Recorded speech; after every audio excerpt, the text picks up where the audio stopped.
എനിക്ക് തോന്നുന്നു ജനങ്ങൾ 100 മാർക്ക് കൊടുത്തിരുന്ന വി ഡി സതീശന് ഇന്നിപ്പോൾ ലഭിച്ചിരിക്കുന്നത് 53%. ഇത് റാൻഡംലി ആയിട്ട് എടുത്തിരിക്കുന്ന ഒരു കാര്യമാണ്. എങ്കിൽ തന്നെയും നമുക്ക് പറയാൻ സാധിക്കും വി ഡി സതീശന്റെ ഇമേജിൽ ചെറിയ രീതിയിൽ കോട്ടം സംഭവിച്ചിട്ടുണ്ട് എന്നുള്ളത് തന്നെയാണ് വസ്തുത. വി ഡി സതീശൻ സർക്കാർ അധികാരമേറ്റിട്ട് ഇന്നലെ 45 ദിവസം പിന്നിട്ടിരിക്കുകയാണ്. ഈ 45 ദിവസം പിന്നിടുന്ന സമയത്ത് കേരള സംസ്ഥാനത്തുണ്ടായിട്ടുള്ള മാറ്റങ്ങളെക്കുറിച്ച് നമ്മളൊന്ന് പരിശോധിക്കേണ്ടതുണ്ട്. ഇതിൻ്റെ ഭാഗമായിട്ട് ഞങ്ങൾ ഇന്നലെ ഒരു ചെറിയ സർവേ എടുക്കുകയുണ്ടായി. ഏകദേശം 2600ഓളം ആളുകളാണ് അതിൽ പങ്കെടുത്തിട്ടുള്ളത്. അതിൽ വളരെ നല്ലത് എന്ന് പറഞ്ഞിട്ടുള്ളത് 52% ആളുകളാണ്. നല്ലത് എന്ന് പറഞ്ഞിട്ടുള്ളത് 5%. ആവറേജ് എന്ന് പറഞ്ഞിട്ടുള്ളത് 9%. ഇതിൽ മോശം എന്ന് പറഞ്ഞിരിക്കുന്നത് 33% മാത്രമാണ്. PMAY പദ്ധതിയെ സ്വീകരിക്കാൻ വേണ്ടിയിട്ടുള്ള ചില തീരുമാനങ്ങൾ ആരെടുത്തിരിക്കുന്നു എന്ന് ചോദിച്ചു കഴിഞ്ഞാൽ UDF സർക്കാർ എടുത്തിരിക്കുന്നു. ഇതൊക്കെ എന്ത് വിരോധാഭാസമാണെന്നാണ് നമുക്ക് മനസ്സിലാകുന്നത്. മുസ്ലിം ലീഗിൻ്റെ ഒരു മന്ത്രിയായിട്ടുള്ള KM ഷാജിയാണ് ഇത് പറയുന്നത് എന്നുകൂടി ആലോചിക്കുമ്പോഴത്തേക്ക് മുസ്ലിം ലീഗിൻ്റെ ഒക്കെ ആശയങ്ങളും ആദർശങ്ങളും എവിടെ പോയി എന്ന് നമ്മൾ ആലോചിക്കേണ്ടതുണ്ട്. അതുകൂടാതെ തന്നെ വയനാട് പുനരധിവാസ പദ്ധതി, ഈ പദ്ധതിയിൽ ഏകദേശം 130 വീടുകൾ കോൺഗ്രസ് പണിയുമെന്നൊക്കെ പറഞ്ഞിരുന്നു. പക്ഷെ ഒറ്റ വീടുകൾ പോലും കോൺഗ്രസിന് പണിയാൻ സാധിച്ചിട്ടില്ല എന്നുള്ളതാണ് വസ്തുത. നമസ്കാരം. വി ഡി സതീശൻ സർക്കാർ അധികാരമേറ്റിട്ട് ഇന്നലെ 45 ദിവസം പിന്നിട്ടിരിക്കുകയാണ്.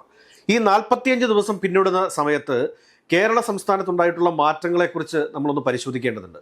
ഇതിൻ്റെ ഭാഗമായിട്ട് ഞങ്ങൾ ഇന്നലെ ഒരു ചെറിയ സർവേ എടുക്കുകയുണ്ടായി. ഏകദേശം 2600ഓളം ആളുകളാണ് അതിൽ പങ്കെടുത്തിട്ടുള്ളത്. അതിൽ വളരെ നല്ലത് എന്ന് പറഞ്ഞിട്ടുള്ളത് 52% ആളുകളാണ്. നല്ലത് എന്ന് പറഞ്ഞിട്ടുള്ളത് 5%. ആവറേജ് എന്ന് പറഞ്ഞിട്ടുള്ളത് 9%. ഇതിൽ മോശം എന്ന് പറഞ്ഞിരിക്കുന്നത് 33% മാത്രമാണ്. ഇനി ഇതിൽ വന്നിരിക്കുന്ന മെസ്സേജുകൾ നമുക്കൊന്ന് പരിശോധിച്ച് നോക്കാം. 1 മാസം കൊണ്ട് തന്നെ എല്ലാം കട്ടപ്പുക, 2 കൊല്ലം കഴിഞ്ഞ് വിലയിരുത്താം. അത് വായിക്കാൻ കൊള്ളാത്ത കമൻറ്റുകളാണ്. ഇപ്പോൾ പറയാറായിട്ടില്ല, എടുത്തുചാട്ടം കുറച്ച് കൂടുതലാണ്, 0 mark, he's A better than Pinarayi. ഇങ്ങനെ ഒരുപാട് കമൻറ്റുകളും ആ വീഡിയോയ്ക്കിടയിൽ വന്നു പോകുന്നുണ്ട്. ഇനി പ്രധാനമായിട്ട് നമ്മൾ നോക്കേണ്ട ഒരു കാര്യം എന്താണെന്ന് ചോദിച്ചു കഴിഞ്ഞാൽ, ഈ കഴിഞ്ഞ 45 ദിവസങ്ങൾ, ഈ 45 ദിവസങ്ങൾക്കുള്ളിൽ നമ്മുടെ സംസ്ഥാനത്ത് വി ഡി സതീശൻ സർക്കാർ പ്രഖ്യാപിച്ചിട്ടുള്ള ജനക്ഷേമ പദ്ധതികൾ എന്തൊക്കെയാണ് എന്നുള്ളതാണ്. ജനക്ഷേമ പദ്ധതികൾ എന്ന് പറയുമ്പോഴത്തേക്ക് ഇന്ദിരാ ഗ്യാരണ്ടിയുടെ അടിസ്ഥാനത്തിൽ സ്ത്രീകൾക്ക് ലഭിച്ചിട്ടുള്ള പ്രിയദർശിനി യാത്രയാണ്. അതായത് സൗജന്യ KSRTCയിലെ ബസ് യാത്ര. അത് എല്ലാ ബസ്സുകളിലും സൗജന്യ യാത്ര എന്ന് പറഞ്ഞിരുന്നുവെങ്കിലും പ്രായോഗിക തലത്തിൽ വന്നു കഴിഞ്ഞപ്പോഴത്തേക്ക് അത് ഓർഡിനറി ബസ്സുകളിലേക്ക് മാത്രമാക്കി ചുരുക്കേണ്ട അവസ്ഥ വന്നിരുന്നു. അതുകൂടാതെ ആശാ വർക്കർമാരുടെ ശമ്പളം 9000 രൂപയായിരുന്നത് അത് 12000 രൂപയാക്കി വർദ്ധിപ്പിച്ചിട്ടുണ്ട്. പിന്നെ പറയുന്ന കാര്യങ്ങൾ ബഡ്ജറ്റിൽ പറഞ്ഞിരിക്കുന്ന കാര്യങ്ങളാണ്. അതിനകത്തൊക്കെ ഒരുപാട് വിരോധാഭാസങ്ങളുണ്ട്. അതായത് 25 ലക്ഷം രൂപയുടെ ഉമ്മൻചാണ്ടി ആരോഗ്യ ഇൻഷുറൻസ് പദ്ധതി നടപ്പിലാക്കാൻ വേണ്ടിയിട്ട് 10 കോടി രൂപ മാറ്റി വെച്ചിരിക്കുന്നു. അങ്ങനെ ഒരുപാട് കാര്യങ്ങൾ പറഞ്ഞു പോകുന്നുണ്ട്. ഇനി ഇത് കൂടാതെ നമുക്ക് നോക്കാം, പൊതുജനങ്ങൾ വിമർശനത്തിന് വിധേയമാക്കുന്ന ചില കാര്യങ്ങൾ കൂടി പറയേണ്ടതുണ്ട്. രാപ്പകൽ ഭേദമന്യേ ലോഡ് ഷെഡിങ് എന്ന് പറയുന്ന ഒരു സംഭവം ഇതിനു മുമ്പ് ഉണ്ടായിരുന്നില്ല എന്നുള്ളതൊരു വാസ്തവമാണ്. പക്ഷേ ഇടയ്ക്ക് കറണ്ടൊക്കെ പോകുമായിരുന്നു, എങ്കിലും അത് പെട്ടെന്ന് തന്നെ തിരിച്ചു വരുമായിരുന്നു. എന്നാൽ ഈ കഴിഞ്ഞ 45 ദിവസമായിട്ട് അരമണിക്കൂറും 1 മണിക്കൂറും കൂടുമ്പോൾ സ്ഥിരമായിട്ട് കറണ്ട് പോകുന്നൊരവസ്ഥ നമ്മുടെ സംസ്ഥാനത്തുണ്ട്. അത് കൂടാതെ തന്നെ നിങ്ങളൊന്ന് ആലോചിച്ച് നോക്കൂ, ഫുട്ബോൾ വേൾഡ് കപ്പ് നടന്നുകൊണ്ടിരിക്കുന്ന സമയമാണ്. ഈ സമയത്ത് ന്യൂജൻസികൾ മുഴുവൻ ഫുട്ബോൾ കളി കാണാൻ വേണ്ടിയിട്ട് TV-യുടെ മുമ്പിലിരിക്കുന്ന സമയത്തായിരിക്കും പെട്ടെന്ന് കറണ്ട് പോകുന്നത്. അതുകൊണ്ട് തന്നെ ഫുട്ബോൾ കളി കാണാനായിട്ട് ജനറേറ്ററുമായിട്ടിരിക്കേണ്ട ഒരു അവസ്ഥയുണ്ട്. 16 ലക്ഷം സ്ത്രീകൾക്കുള്ള പ്രതിമാസം 1000 രൂപ അലവൻസ് നിർത്തി, പ്രതിമാസം 160 കോടിയുടെ ആനുകൂല്യം ഇല്ലാതാക്കി. ഇതിനൊക്കെ സർക്കാർ പറയുന്ന ന്യായീകരണങ്ങൾ മറ്റു പലതുമാണ്. അതിനെക്കുറിച്ച് നമുക്ക് ചർച്ച ചെയ്തു പോകാനായിട്ട് സമയമില്ല. പാവപ്പെട്ട സ്ത്രീകൾക്കുള്ള അലവൻസ് നിർത്തിയെങ്കിലും മുഴുവൻ സ്ത്രീകൾക്കും സാമ്പത്തിക അസമത്വം പരിഗണിക്കാതെ പ്രയോജനപ്പെടുമെന്ന് തോന്നിപ്പിക്കുന്ന ജനപ്രിയ പദ്ധതിയായ പ്രിയദർശിനി ബസ് യാത്ര സൗജന്യ പദ്ധതി ചെലവ് പ്രതിമാസം 75 കോടിയോളം രൂപ വരുന്നുണ്ട് എന്നുള്ള കാര്യം നമ്മൾ ഓർക്കേണ്ടതുണ്ട്. അതിന് ഏകദേശം ബഡ്ജറ്റിൽ പൈസ വകയിരുത്തിയിട്ടുണ്ട്. സ്വകാര്യ ബസ് വ്യവസായം പ്രതിസന്ധിയിലായി. നമുക്കറിയാം, ഇന്ദിരാ ഗ്യാരണ്ടി മൂലം KSRTC ഓർഡിനറി ബസ്സുകളിൽ സ്ത്രീകൾക്ക് സൗജന്യമായിട്ടുള്ള യാത്ര ലഭിക്കുന്ന സമയത്ത് ഏറ്റവും കൂടുതൽ പ്രതിസന്ധി നേരിടുന്ന ഒരു വിഭാഗമാണ് പ്രൈവറ്റ് ബസ് തൊഴിലാളികളും മുതലാളിമാരും ഒക്കെ.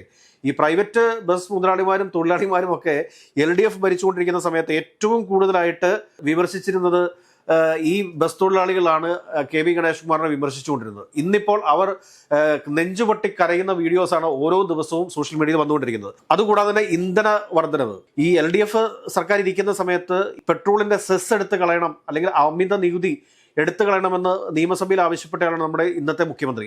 പക്ഷേ ഈ മുഖ്യമന്ത്രി തന്നെ ഇപ്പോൾ സെസ് പോലും എടുത്തു കളയാൻ വേണ്ടിയിട്ട് തയ്യാറാകുന്നില്ല എന്നുള്ളതും മറ്റൊരു വിരോധാഭാസമാണ്. PM ശ്രീ പ്രതിപക്ഷത്തിരിക്കുന്ന സമയത്ത് UDF ഏറ്റവും കൂടുതൽ സമരം നടത്തിയിട്ടുള്ളതാണ്. PM ശ്രീയിൽ LDF സർക്കാർ ഒപ്പിട്ടു എന്നൊക്കെ പറഞ്ഞു. പക്ഷേ LDF സർക്കാർ അന്ന് ഒപ്പിട്ടു എങ്കിൽ തന്നെയും LDF സർക്കാർ അന്ന് ഒപ്പിട്ടിരിക്കുന്നത് MOUയിൽ മാത്രമാണ്.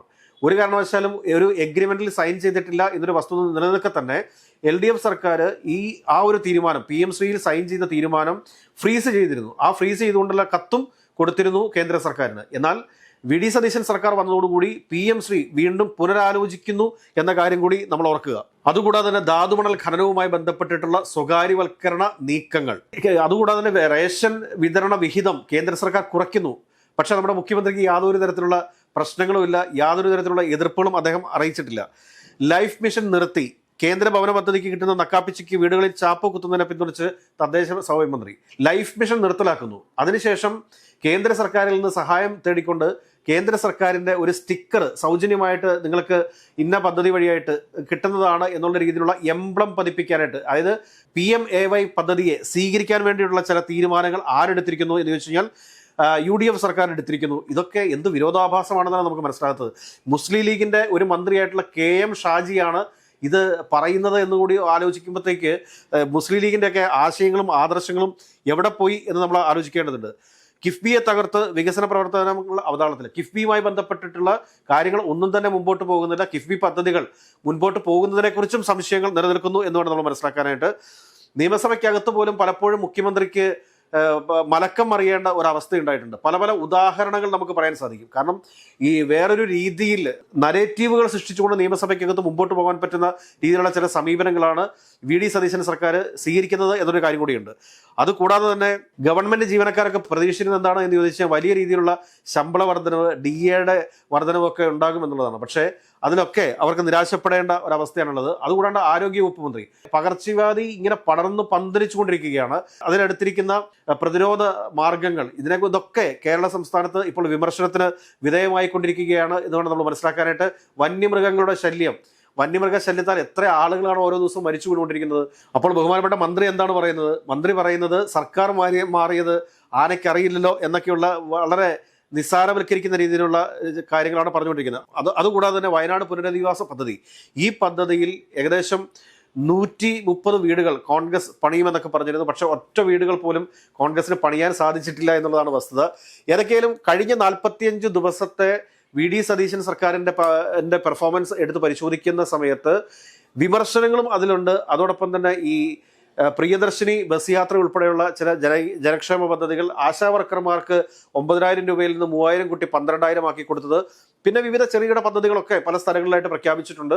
പിന്നെ ബഡ്ജറ്റിലെ തുകയുടെ പരിമിതി, ഇതൊക്കെ ഒരു സർക്കാരിനെ നേരിടുന്ന വെല്ലുവിളികൾ കൂടിയാണ്. എങ്കിൽ തന്നെയും എനിക്ക് തോന്നുന്നു ജനങ്ങൾ 100 മാർക്ക് കൊടുത്തിരുന്ന VD സതീശന് ഇന്നിപ്പോൾ ലഭിച്ചിരിക്കുന്നത് 53%. ഇത് റാൻഡംലി ആയിട്ട് എടുത്തിരിക്കുന്ന ഒരു കാര്യമാണ്. എങ്കിൽ തന്നെയും നമുക്ക് പറയാൻ സാധിക്കും VD സതീശന്റെ ഇമേജിൽ ചെറിയ രീതിയിൽ കോട്ടം സംഭവിച്ചിട്ടുണ്ട് എന്നുള്ളത് തന്നെയാണ് വസ്തുത.